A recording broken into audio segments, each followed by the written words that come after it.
Pada minggu lalu kita membahas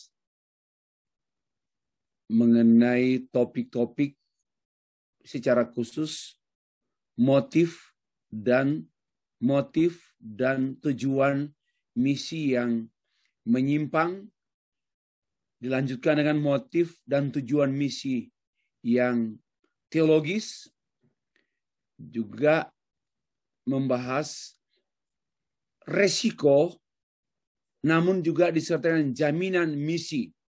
Resiko dan jaminan misi, resikonya memang tidak bisa dipungkiri. Itu sesuatu keniscayaan. Setiap kita, jangankan menjadi pemberita Injil atau penginjil, hidup biasa saja beresiko. Hidup biasa saja beresiko. Apalagi saya mau mengatakan demikian, penginjilan ini sangat beresiko.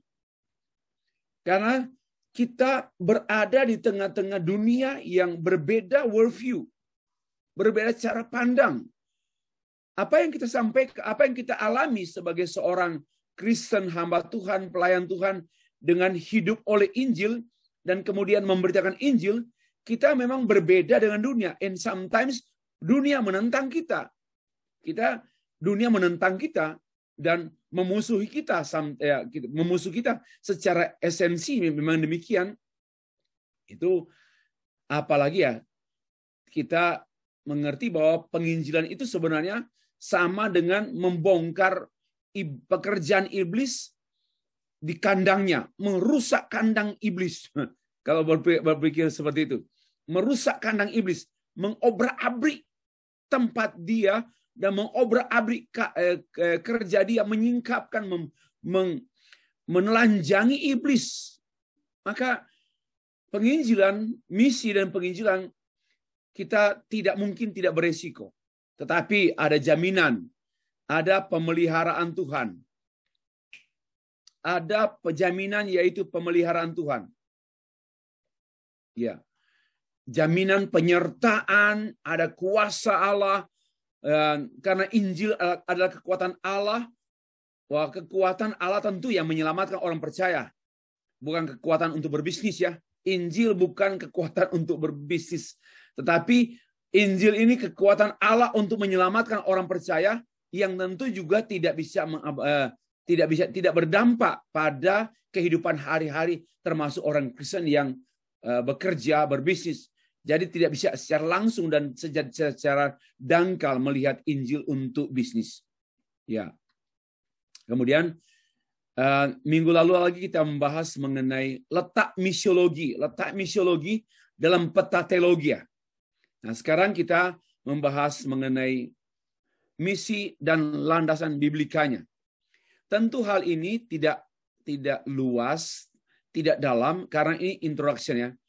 Introduction to Biblical Mission. Nanti ada satu subjek, ada satu mata kuliah yang khusus membahas mengenai Biblical Mission atau landasan-landasan biblical mengenai misi. Nah, sekarang kita singkat saja karena memang ini untuk keperluan introduction, ya, pengantar kepada misiologi dan diantaranya pengantar kepada Biblical Mission. Oke, teman-teman sekalian. Ya, ini semua pun diambil dari buku saya yang berjudul Injil Palsu, Non-Biblical dan Non-Canonical dalam Gereja. Dan di dalamnya saya menegaskan sesuatu yang sifatnya positif. Istilah Injil palsu kan sifatnya negatif ya, bahasanya. Istilahnya negatif, yaitu Injil palsu. Kesannya tak baik ya tentu, karena palsu.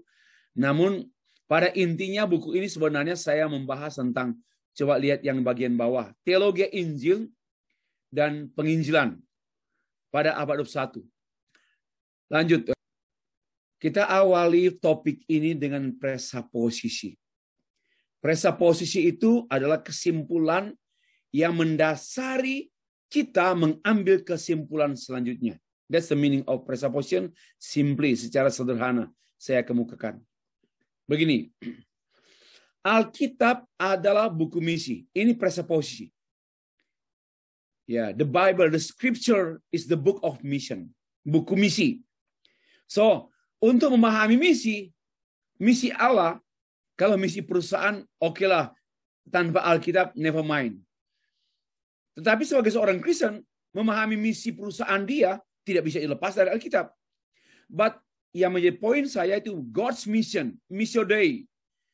Missio Dei ini misi Allah, teman-teman sekalian, tidak mungkin kita pelajari di luar Alkitab. Karena dan memang kita menemukan the Bible atau the Scripture is the book of mission, God's mission. Ini yang kita harus tanamkan.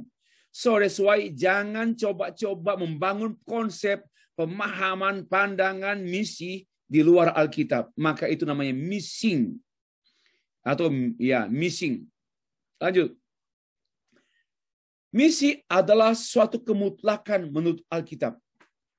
Ya, suatu kemutlakan according to the Bible. Alkitab menegaskan from the Genesis to Revelation. We always read ya bahwa Allah begitu berbicara mengenai misi sejak penciptaan, teman-teman. Sejak penciptaan, bukan sejak kejatuhan manusia dosa, tetapi sejak penciptaan God's mission sudah diungkapkan. Ya, sampai pada kitab Wahyu. Misi Allah tidak berakhir di sepanjang sejarah gereja. Demikian pula misi gereja dan misi kita hamba-hamba Tuhan. Nah, senantiasa kita menemukan kemutlakan. Allah senantiasa menegaskan the absoluteness, ya, keabsolutan daripada misi Allah dalam kitab-kitab yang kita baca dalam Alkitab. Nah, menentukan landasan misi, maka Alkitab merupakan langkah pertama dan langkah utama bagi suatu bangunan misi Kristen. Kita seperti membangun satu building ya. Building understanding about mission. We should think about that. Kita membangun satu bangunan misi. Each of us, masing-masing kita membangun. Nah, kalau kita membangunnya tanpa landasan yang kuat, maka robohlah, jangankan roboh, tak terbangun. Tidak ada building yang terbangun tanpa foundation, tanpa fondasi. Nah, kita sekarang memperkuat fondasi. And saya berharap teman-teman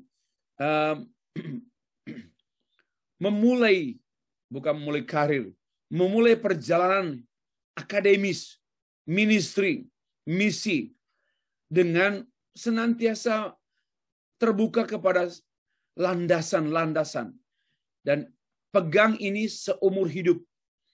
Sebab banyak orang menyeleweng. Kenapa? Karena landasannya pun sudah rapuh, landasannya pun diganti. Celakanya demikian. Landasannya diganti. Atau bahkan mengabaikan landasannya mendasar yang namanya basic foundation of mission. Ya, harus yang pertama dan utama. The first and the foremost. Itu penting sekali. Teman-teman, kuliah kan ini membangun bangunan. Setiap mata kuliah yang teman-teman ikuti, ambil, itu membuat bangunan. Bangunan pengantar, bangunan teologi PL, bangunan teologi perjanjian baru, bangunan teologi perjanjian lama, bangunan teologi sistematika, bangunan teologi gereja, dan semua kita membuat bangunan. Dan tidak ada bangunan teologi tanpa dasar, dan mestinya dasarnya teologi. Itu mutlak, tidak mungkin tidak. Ini presupposisi kita. Nah, kenapa? Alkitab adalah sumber dan arah misi Kristen. Maka kita tidak berpresupposisi bahwa Bible or Scripture is the book of mission. Oke. Teman-teman sekalian. Lanjut. Presupposisi yang selanjutnya, tadi kan Alkitab. Sekarang tentang Allah. Kita bisa mengenal Allah karena Alkitab. Tadi sudah dibahas. Tidak ada Allah tanpa Alkitab. Dengar baik-baik ya. Tidak ada Allah dalam pengertian tentang Allah, pemahaman dan pengenalan tentang Allah tanpa Alkitab. Alkitab tells us about God. Walaupun berpikir filosofi, kita bisa berkata demikian. Sebelum ada Alkitab, ada Allah. Tidak mungkin ada Alkitab tanpa Allah. Nah, oke ya. Secara filosofis ya. Listen to me ya. Bukan listen to me ya. Listen to me. Bukan listen to me ya. Ini Singaporean. English Singaporean. Listen to me ya. Nah, harusnya listen to me. Bahwa secara filosofis, simak baik-baik. Teman-teman. Secara filosofis. Ya. Tidak ada Alkitab tanpa Allah. Ya. Tetapi secara teologis, tidak mungkin ada pengenalan tentang Allah. Saya nggak sebut pengenalan akan Allah. Ya. Buang kata akan.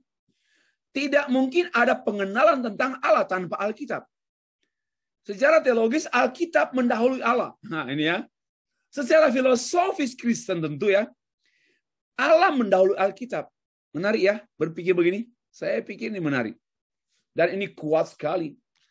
Kita berargumentasi apologetis dengan pihak-pihak lain. Di sini letaknya. Karena ini menyangkut epistemologi. Ya. How do you know about what you have known? Philosophically, and how do you know about what you have known? Theologically. Ya, saya sudah terangkan. Allah adalah absolut tanpa disyaratkan oleh apapun. Dan berdiri sendiri tanpa terikat oleh sesuatu yang ada di luar dirinya, maka Allah tidak pernah didesak, dipaksa, didorong, dibujuk, dirayu, dijinakkan. Termasuk Allah tidak bisa dijinakkan oleh doa-doamu.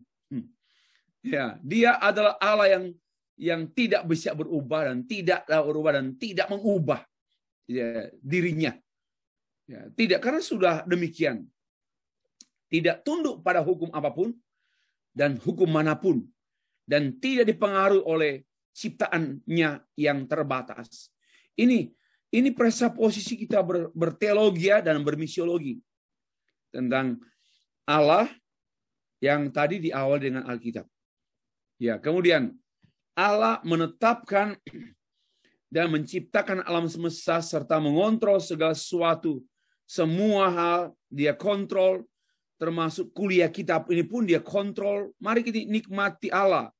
Disinilah saya mengagumi Allah dan menikmati Allah karena saya percaya bahwa setiap detik hidup saya dikontrol, diatur oleh Tuhan sedetil-detilnya. Dan ada hal-hal yang kelihatannya pun seperti kebetulan, but I believe that itu under God's control, di bawah kontrol Allah. Dan disinilah saya mengagumi Allah setiap second, setiap detik hidup. Wow, kenapa? Ini paradigma reform. Disinilah saya menikmati Allah dalam reform mind. Dalam berpikir reform. Karena tidak ada yang terjadi tanpa sesuatu yang dikehendaki oleh Allah. Dan diizinkan, at least diizinkan oleh Allah. Dan apapun yang telah berlangsung, yang telah dimulai pada long time ago, ini pasti ada mata rantai dengan kekinian kita dan keakanan kita. Tolong simak hal ini. Maka kalau kita memahami bahwa Allah menetapkan segala sesuatu dan Allah mengontrol segala sesuatu dan tidak ada sesuatu yang terjadi di luar kontrol Allah, maka ini menumbuhkan satu sikap pastoral, ada jaminan hidup kita. Hidup kita, pelayanan kita dijamin oleh Tuhan. Tapi juga ada satu pengawasan kepada kita. Bahwa Allah mengawasi hidup kita setiap detik. Sehingga tidak memberikan ruang untuk kita berdosa. Karena Allah mengawasi kita. Dimanapun kita berada. Ini satu pemikiran presuposisional yang sangat kuat untuk kita hamba-hamba Tuhan. Ya. Nanti teman-teman mengalami masa-masa sepi. Saya pernah mengalami masa sepi. Mungkin sekitar 38 tahun yang lalu ya. Atau berapa tahun yang lalu. Bukan 30, mungkin 34, 35. Di waktu itu saya melayani Tuhan sebagai mahasiswa praktek di Kalimantan. Ya, banyak masa sepi. Dan masa sepi itu masa-masa cobaan. Hati-hati. Ya, masa-masa kita dicobai untuk berdosa. Ya, karena setiap minggu saya harus keliling pulau-pulau. Saya masih ingat Muara Tewe, Pulau Telo, itu di Kalimantan Tengah. dan harus naik bukan speedboat, tapi satu jenis apa sebutan saya sudah lupa. Ke Tinting bukan. Itu satu lagi. Satu perahu panjang. Ya, perahu panjang. Kalau speedboat kan pendek dan cepat sekali. Ini lambat karena dia. Nah, saya masih ingat masa-masa sepi saya sendirian, jauh dari orang tua, jauh dari teman kelas. Ya, dan melewati sungai yang panjang, hanya berjam-jam dan duduk saja. Itu masa sepi. Ya. Tapi kalau kita tidak percaya mengenai God's control, Allah mengontrol segala sesuatu, akan sangat mudah jatuh dalam pencobaan. Dan kembali ke poin tadi mata kuliah kita ini berkenaan misiologi, pengantar misiologi, kita memikirkan misi Allah itu Allah mengontrol segala sesuatu. Termasuk orang yang kita jumpai, yang kita layani, itu dalam kontrol Allah. Tidak ada yang sifatnya accidental, kebetulan atau kecelakaan. Tidak ada. Nah, dan semuanya teman-teman mencapai maksud Allah. Tidak ada Allah gagal. Termasuk teman-teman Miske. Tidak pernah Allah gagal pada dirimu. Tidak pernah. Ya, maka ikutilah penetapan Tuhan dalam hidup teman-teman hari-hari ke depan. Itu harus according to God's will. Obey His will. According ya dalam Alkitab. Dan kita akan melihat semakin mengagumi Allah. Wow. Dia izinkan kita melewati menghadapi melewati hal-hal yang tak terpikirkan, ajaib dan luar biasa. Hanya ada pengaguan. Kenapa? Tidak ada satupun dalam rancangan Allah di mana Allah gagal. Termasuk rancangan Allah pada hidup saudara kita sekalian. Tidak ada yang gagal. Tidak ada yang gagal. Nah, dan juga rancangan Allah menjangkau dunia ini, misi Allah menjangkau dunia ini. Tidak ada yang gagal, teman-teman sekalian.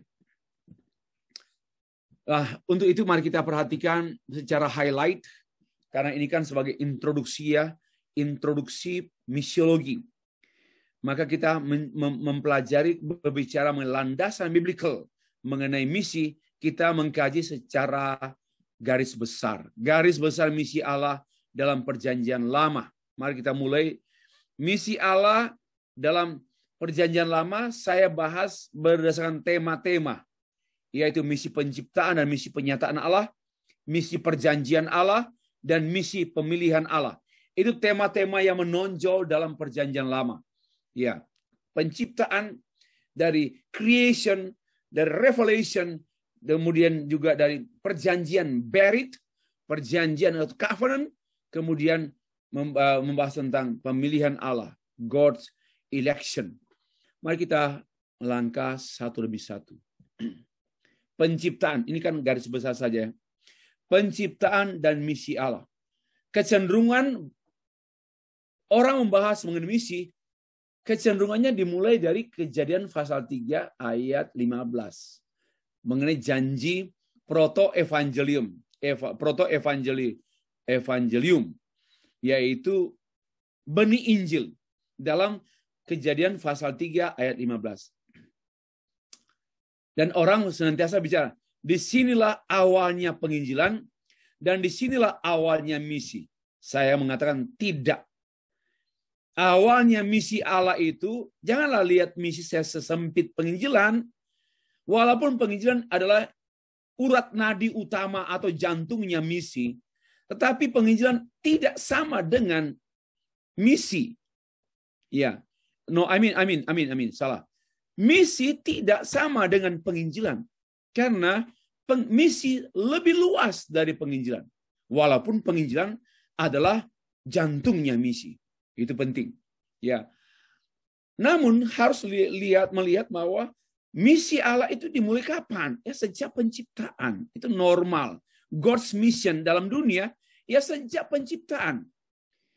Disitulah Allah memanifestasikan kedaulatannya melalui ciptaan-ciptaannya. Dan orang melihat kedaulatan Allah lewat semua ciptaan. Saya melihat teman-teman pun, saya melihat kedaulatan Allah. Keajaiban Allah, ya keadilan Allah, kesempurnaan Allah, kebenaran Allah, keadilan Allah, kekudusan Allah. Setiap saya melihat gunung, laut, dan sebagainya. Saya melihat apanya? Melihat dengan iman mengenai kedaulatan Allah. Karena everything ini ada dari ex nihilo, dari nothing menjadi something karena Allah berdaulat. Ada kedaulatan. Ada satu tangan yang maha dahsyat yang mengadakan segala yang ada. Nah, misi Allah dirancang dalam kekekalan dan diaktualisasikan dalam penciptaan. Segala sesuatu dimulai oleh planning, God's plan, decree. Allah menetapkan A, B, C, D. Allah menetapkan segala sesuatu, termasuk Allah menetapkan masing-masing kita. Allah menetapkan segala sesuatu, termasuk semua yang itu dalam bingkai misi Allah.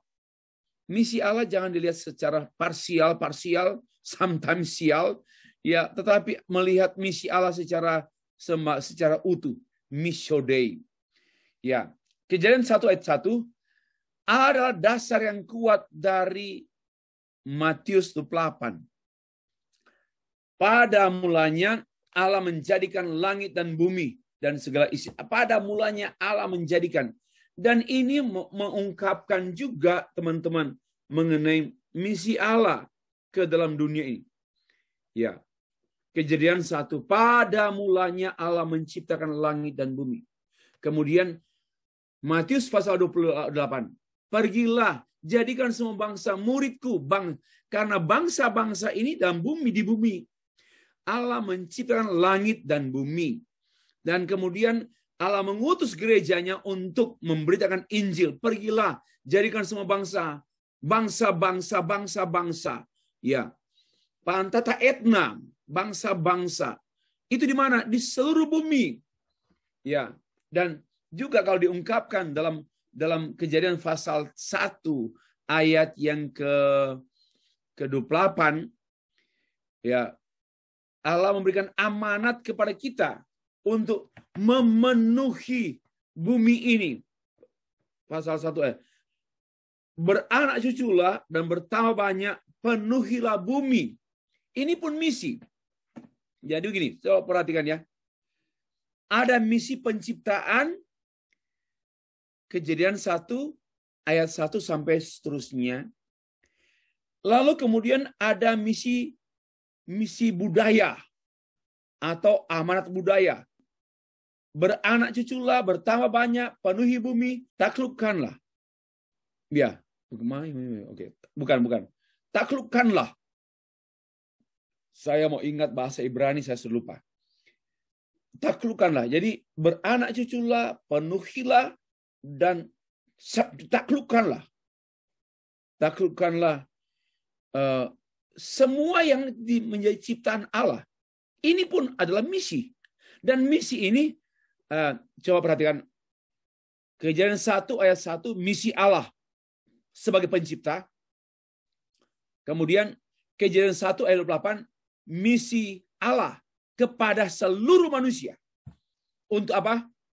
Untuk menaklukkan ciptaan secara responsibel, bertanggung jawab. Jadi Kejadian 1 ayat 28 misi untuk semua manusia. Lalu Matius pasal 28 ayat 19 sampai 20 ini bicara misi penebusan hanya untuk gereja. Jadi misi penciptaan, misi penaklukan dunia ini, atau ini yang dikenal dengan amanat budaya untuk semua manusia. Lalu misi penginjilan, misi proklamasi penginjilan, Matius pasal 28 ayat 19 sampai 20. Hanya begini, berkenaan dengan misi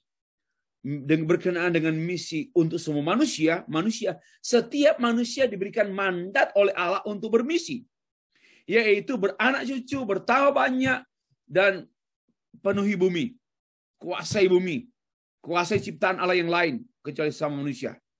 Itu kepada semua manusia. Namun kan manusia berdosa, jatuh dalam dosa semua. Maka tidak satupun manusia yang mampu melaksanakan misi penaklukan, misi amanat budaya, misi dengan amanat budaya. Tak satu pun manusia mampu melakukan karena semua berdosa. Dan misi amanat budaya ini hanya dapat dilakukan secara berkenan kepada Allah sesuai dengan mencapai maksud Tuhan oleh gereja. Hanya orang percaya yang bisa melakukan misi amanat kebudayaan. Kemudian amanat penginjilan. Itulah pengertian. Sangat kuat sekali membangun pengertian misi dari kejadian, dari penciptaan. So that's why saya mengatakan penciptaan sebagai titik berangkat aktualisasi misi kepada dunia seutuhnya, termasuk benda-benda mati, benda hidup, dan secara khusus kepada semua manusia. Jadi misi Allah itu tidak hanya berkenaan dengan manusia juga, tetapi juga dengan hewan-hewan, binatang, tumbuhan pun. Kita menjadi petani yang bertanggung jawab, itu misi Allah. Kita menjadi pedagang yang bertanggung jawab, itu pun misi Allah. Tetapi jangan hanya berhenti di dagang, di pertanian, harus mencapai maksud Tuhan, yaitu misi penginjilan. Jadi petani, pedagang, semua itu kalau hanya berhenti di perdagangan, pertanian, kehutanan, hanya berhenti di situ, no meaning. Tapi para pedagang berlanjut pada penginjilan, wah itulah yang meaningful. Ya, dunia pertanian, para petani tidak hanya berhenti di jagung, di buah-buahan dan sayur, tapi semua itu harus mengarah pada misi penginjilan. Ya, itulah cara berpikir misi. Ya. Yang kedua, misi penyataan diri Allah. Tadi penciptaan lalu penyataan diri Allah. Memang misi penyataan Allah ini sama ya dengan misi penciptaan karena Allah menyatakan dirinya melalui penciptaan juga. Dan misi penyataan Allah ini memanifestasikan mengenai kedaulatan Allah. Bahwa Allah menyatakan berinisiatif aktif, dia tidak diminta, Tuhan please disclose yourself. Manusia tidak meminta dia, baru dia menyatakan dirinya. Tidak. Tetapi dia berinisiatif, he has an idea. Idea tentang apa? Dia ingin menyatakan diri kepada manusia, supaya manusia mengenal dia. Melalui penciptaan dan seluruh ciptaan. Termasuk melalui manusia itu sendiri. Karena manusia pun adalah penyataan diri Allah. Allah menyatakan diri manusia, menyatakan diri Allah kepada manusia melalui manusia. Karena manusia pun adalah ciptaan. Oke, ini perlu mengerti. Nah, secara umum Allah menyatakan diri secara umum dan secara khusus. Secara umum melalui semua ciptaan dan secara khusus melalui pribadi Allah sendiri, yaitu pribadi kedua Allah Tritunggal yang ditulis sejak perjanjian lama sampai perjanjian baru.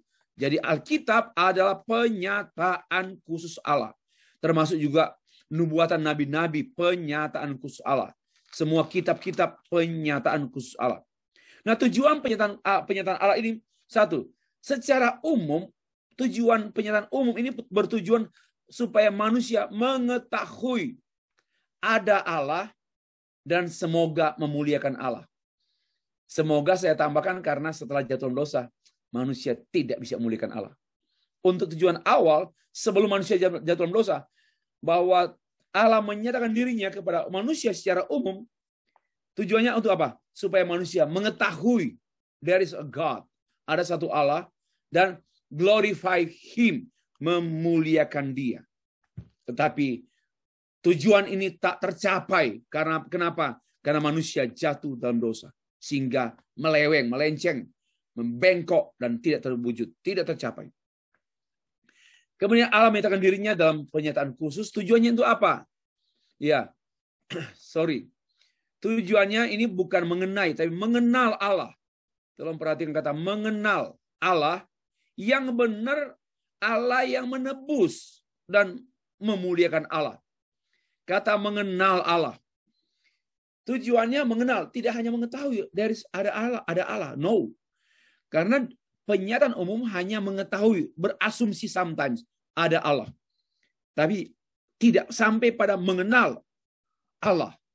Penyataan khusus sampai pada mengenal Allah. Ini poin yang perlu kita ingat. Ya. Dan ini merupakan misi Allah. God's mission. He wants us to know Him. Ya, Dia mau kita mengenal Dia. Through His His creation. Melalui ciptaannya. Ciptaannya kan sudah cacat dosa. Dipengaruhi juga oleh dikontaminasi polusi dosa manusia juga. Sehingga manusia tidak mampu lagi mengenal Allah lewat alam. Yang Allah yang manusia mengenal hanya bayangannya Allah. Apa itu? Berhala dan dirinya sendiri.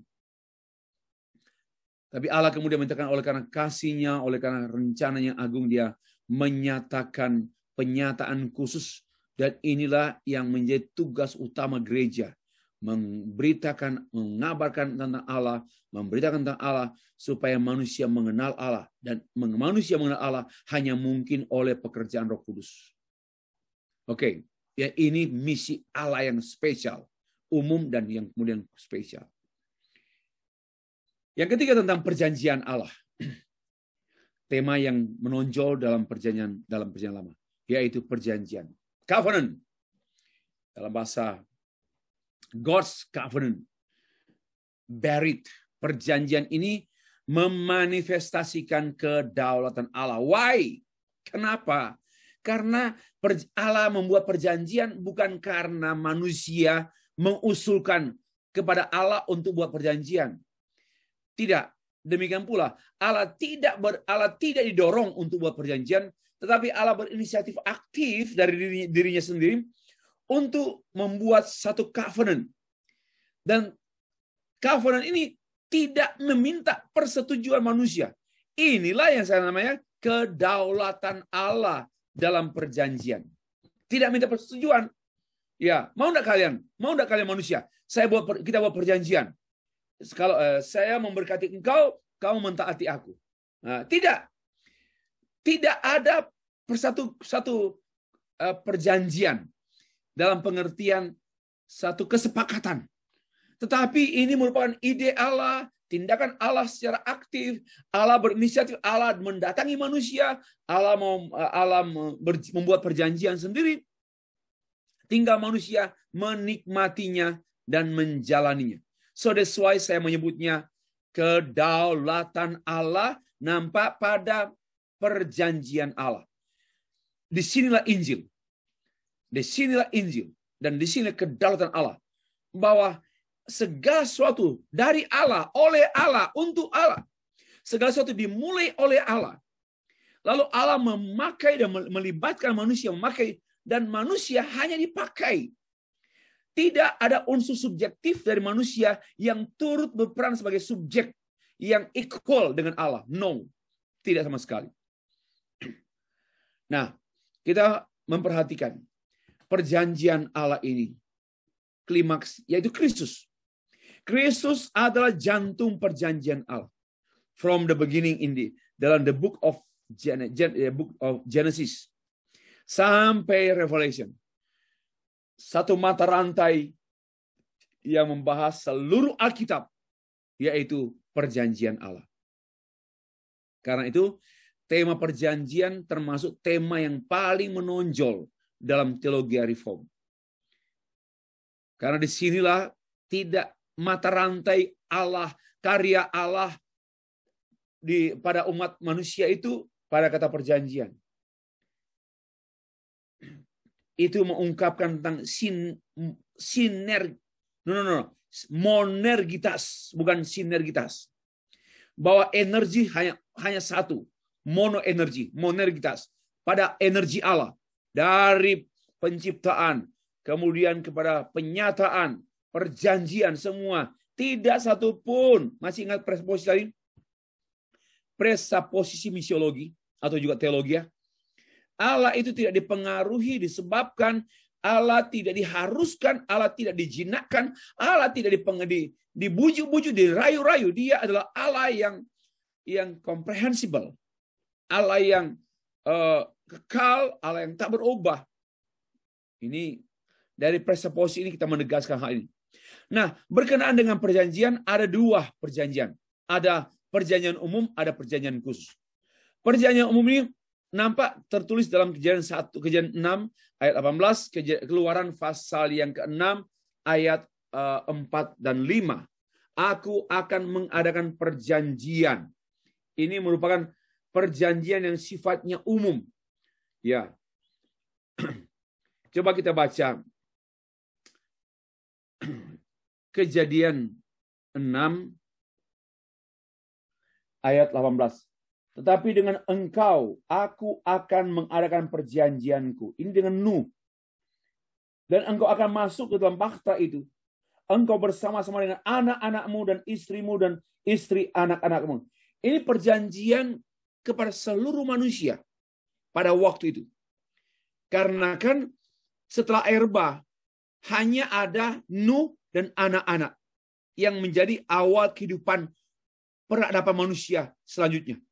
Jadi ini perjanjian umum untuk semua manusia yang kemudian juga diungkapkan dalam Keluaran pasal yang ke-6 ayat 4 dan 5. Demikian. Bukan saja aku telah mengadakan perjanjianku dengan mereka untuk memberikan kepada mereka tanah Kanaan, tempat mereka tinggal sebagai orang asing. Tetapi aku sudah mendengar juga orang Israel yang telah diperbudak oleh orang Mesir. Dan aku ingat kepada perjanjianku. Aku ingat kepada perjanjianku. Sebab itu katakanlah kepada orang Israel, akulah Tuhan, aku akan membebaskan kamu dari kerja paksa orang Mesir, melepaskan kamu dari perbudakan mereka dan menebus kamu dengan tangan yang teracung, dengan hukum-hukum yang berat. Ya, ini satu perjanjian Allah kepada umat manusia pada masa itu. Nah, secara khusus ada yang namanya perjanjian khusus. Itu berkenaan dengan tokoh-tokoh Alkitab, ya, sebagaimana yang tertulis dalam Kejadian pasal 17 ayat 7. Ya. Kepada umatku, bukan tokoh, kepada umatku khusus, umat Israel. Kejadian 17 ayat yang ke-7. Saya baca ya, Kejadian 17 ayat 7. Ini kan satu perjanjian juga kepada Abraham, tapi untuk umat Allah secara menyeluruh. Oke. Saya baca Kejadian ayat 7. Aku akan mengadakan perjanjian antara aku dan engkau. Nah, serta keturunanmu, turun-temurun, menjadi perjanjian yang kekal, supaya aku menjadi Allahmu dan Allah keturunanmu. Ini perjanjian khusus. Tadi perjanjian umum untuk seluruh manusia melalui Nuh. Karena dari Nuh, manusia di dunia ini yang sebelumnya sudah dihukum binasa oleh air bah, lalu ada satu komunitas baru, komunitas Nuh, yang kemudian menjadi cikal bakal peradaban manusia ke dunia secara umum. Tetapi dan diantaranya adalah orang Israel. Secara khusus, pernyataan khusus ini, perjanjian ini diungkapkan oleh Allah, dinyatakan oleh Allah kepada Abraham dan kepada keturunan. Mana Allah menjadi Allah bagi mereka. Ini penting. Nah, selain pandang, kita memperhatikan misi perjanjian Allah ini. Misi perjanjian Allah ini melalui, mari kita perhatikan alurnya ya. Perjanjian dari Kejadian 3 itu perjanjian Adam. Ya, kemudian perjanjian Nuh, perjanjian Abraham, perjanjian Musa, perjanjian Daud, dan perjanjian di dalam dan melalui Kristus. Ini satu perjanjian Allah yang juga mengungkapkan misi Allah. Misi perjanjian Allah. Memahami misi Allah dalam perjanjian lama, kata perjanjian ini satu kata yang sangat merangkum semua, termasuk juga merangkum namanya penciptaan dan juga penyataan Allah. Inilah misi Allah dalam perjanjian lama, berkaitan dengan tema perjanjian. Yang keempat, misi pemilihan dan misi pemilihan Allah. Pemilihan Allah pun mendeklarasikan mengenai kedaulatannya, karena dia berdaulat memilih orang-orang dan bangsa tertentu tanpa disebabkan oleh bangsa dan orang tersebut. Dia tidak dipengaruhi oleh siapapun, oleh apapun. Dia ini misi Allah. Ya, pemilihan. Dan contoh juga, bukan contoh, sebagai hal yang aktual, pemilihan Allah ini menjadi akar dari pemilihan Allah untuk bangsa Israel. Dengan Allah memilih Abraham, Ishak, Yakub, dan seterusnya, ini menjadi akar dari pemilihan Allah untuk Israel, bahkan sampai pada bangsa-bangsa di luar Israel dan sampai pada kita. Mari kita baca Kejadian pasal 12 ayat 1 dan 3 sampai 3. Berfirmanlah Tuhan kepada Abram, pergilah dari negerimu dan dari saudaramu dan dari rumah bapamu ini ke negeri yang akan kutunjukkan kepadamu. Aku akan membuat engkau menjadi bangsa yang besar dan memberkati engkau serta membuat nama masyhur, dan engkau akan menjadi berkat. Aku akan memberkati orang-orang yang memberkati engkau dan mengutuk orang-orang yang mengutuk engkau. Dan olehmu semua kaum di muka bumi akan mendapat berkat. Ini berbicara mengenai janji atau pemilihan Allah kepada Abraham yang kemudian meluas kepada umat Israel dan sampai pada kita yang adalah Israel rohani. Ini pemilihan Allah, juga kita memahami misi Allah melalui pemilihan Allah pada orang-orang tertentu. Ya, yang kemudian menjadi misionaris. Ya. Abraham adalah misionaris. Ishak, Yakub adalah misionaris. Sampai Yusuf pun misionaris ke negeri Mesir. Dan kemudian bangsa Israel pun adalah bangsa misionaris. Karena Israel adalah bangsa yang dipilih dan diutus oleh Allah untuk menjadi terang bagi bangsa-bangsa. Inilah mengapa bangsa Israel pun adalah misionaris. Kemudian selanjutnya Kristus datang dan gereja berdiri. Ini pun adalah pemilihan Allah, rasul-rasul, pilihan Allah untuk apa? Menjadi rasul-rasul misionaris bagi bangsa-bangsa. Sampai pada saudara dan saya. Inilah misi pemilihan Allah. Ya, pemilihan Allah adalah pemilihan umat Allah yang ditebus, yang juga menjadi umat Allah, alat misi Allah bagi bangsa-bangsa. Kita sudah membahas mengenai misi Allah dalam Perjanjian Lama, sekarang kita membahas misi Allah dalam Perjanjian Baru. Garis besar misi Allah dalam Perjanjian Baru. Ini bertumpu pada pribadi Tuhan Yesus Kristus. Dan kemudian lanjut pada Roh Kudus dan gereja. Kedaulatan misi Allah ini adalah kedaulatan misi yang menebus. Seperti yang kita lihat misi inkarnasi, misi penderitaan Yesus Kristus, misi kematian Yesus, misi kebangkitan Tuhan Yesus Kristus, dan misi kenaikannya, serta nanti misi kedatangannya kembali. Ini mengungkapkan mengenai kedaulatan Allah. Bahwa Allah berdaulat, misinya berdaulat dalam Perjanjian Baru. Itu nampak pada Allah berinkarnasi tanpa dia menjadi manusia, tanpa diminta dan tidak bisa dicegah. Berdaulat banget, sangat berdaulat. Dan dia menderita, tidak bisa dicegah. Kristus pun tidak bisa mencegah penderitaannya dia. Bahkan dia memberi diri untuk menderita sampai di kayu salib.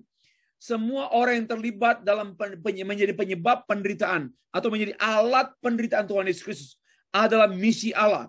Sampai he die on the cross, ini pun merupakan misi Allah yang tidak bisa. Kan semula Petrus mau mencegah Tuhan Yesus untuk tidak kesalib ke Yerusalem dan tidak kesalib. Tetapi Tuhan Yesus mengatakan, "Enyalah kau iblis daripadaku."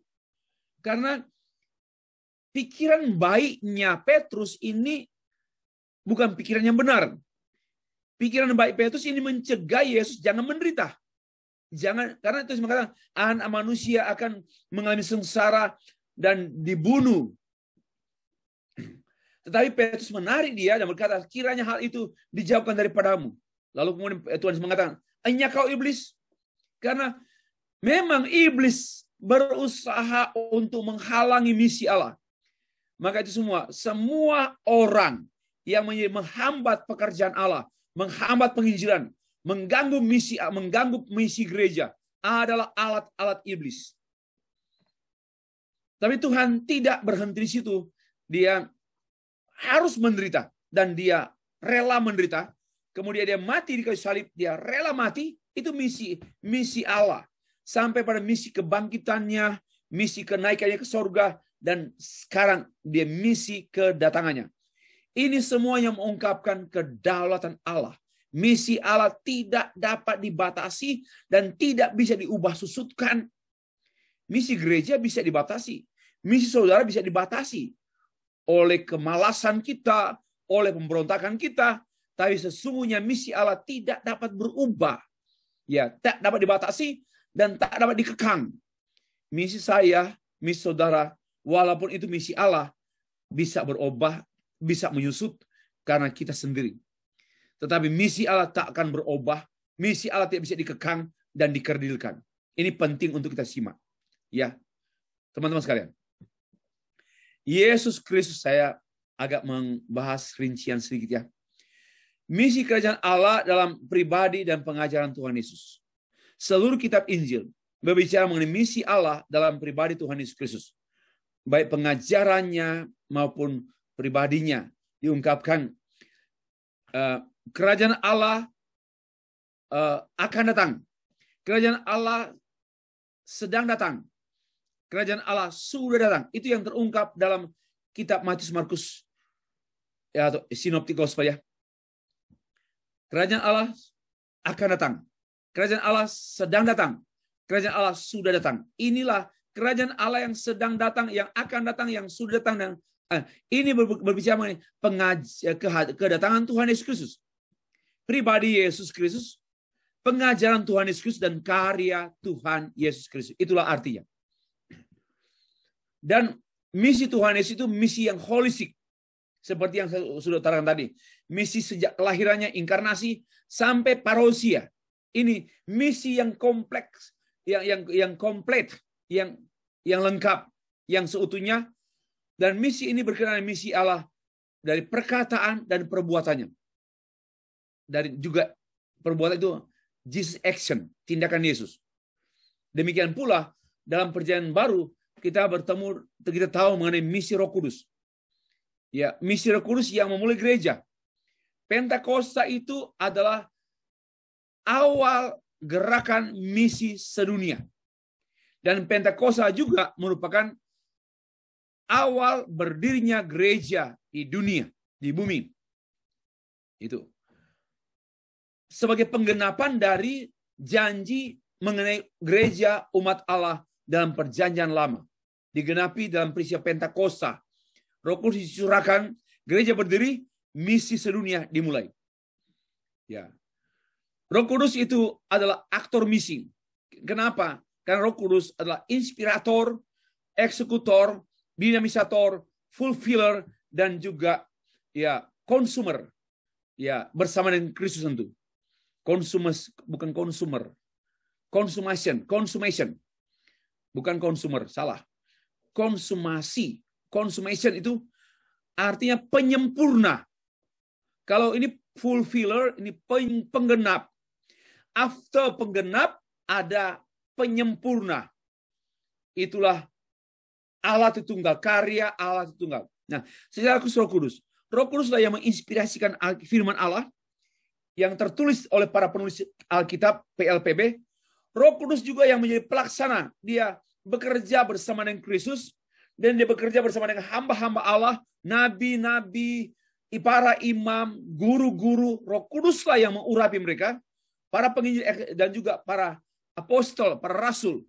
Roh Kudus yang mengurapi mereka, Roh Kudus yang menyertai mereka, Roh Kudus yang menugaskan mereka, dan Roh Kudus yang mendinamiskan Injil yang dikotbahkan. Tugas-tugas pemberitaan hamba-hamba Tuhan didinamiskan oleh Roh Kudus dan digenapi oleh Roh Kudus pada hati orang berdosa yang percaya. Roh Kudus yang membuat orang percaya, mencerahkan mata orang berdosa, dan Roh Kudus yang membuat mata orang melek dan percaya dan menerima Yesus Kristus, Injil Yesus Kristus. Itulah karya misi Allah dalam perjanjian baru melalui pribadi Tuhan Yesus Kristus dan Roh Kudus. Penutup. Misi Allah ini adalah misi Trinitas, Bapa, Anak, dan Roh Kudus. Dan secara khusus teraktualisasi misi penebusan, yaitu misi Kristosentris. Berpusat pada Kristus dan semuanya demi kemuliaan Allah, misi kemuliaan Allah. Sebagai gereja yang ditugaskan kepada gereja, dan gereja sebagai agen, the agent of God's mission dalam dunia ini. Tidak ada agen lain selain gereja. Satu-satunya agen. Kalau teman-teman mencermati pandangan teologi kontemporer, misi kontemporer, termasuk pluralisme agama, hati-hati. Mereka menolak bahwa Allah tidak hanya bekerja dalam gereja, melalui gereja. Tetapi gereja Allah juga bekerja langsung tanpa gereja, langsung kepada dunia. Ya, misi Allah langsung kepada dunia, kepada dunia agama lain. Allah datang bekerja langsung tanpa harus melalui gereja. Inilah pluralisme agama yang benar-benar saya katakan pengkhianatan dan perusak Alkitab. Pluralisme agama. Lebih jauh saksikan, perhatikan buku saya dan juga beberapa video saya, materi kuliah pluralisme agama sudah ada di YouTube. Lalu misi kerajaan Allah ini adalah misi Allah melalui gereja, misi yang sifatnya holistik. Di semua misi dalam dunia militer, pendidikan, sosial, budaya, dan sebagainya, sains. Tidak ada ruangan di dunia ini tanpa misi Allah. Dan tanpa misi, itulah misi holistik. Ya, demikianlah teman-teman sekalian. Sekian materi ini. Terima kasih.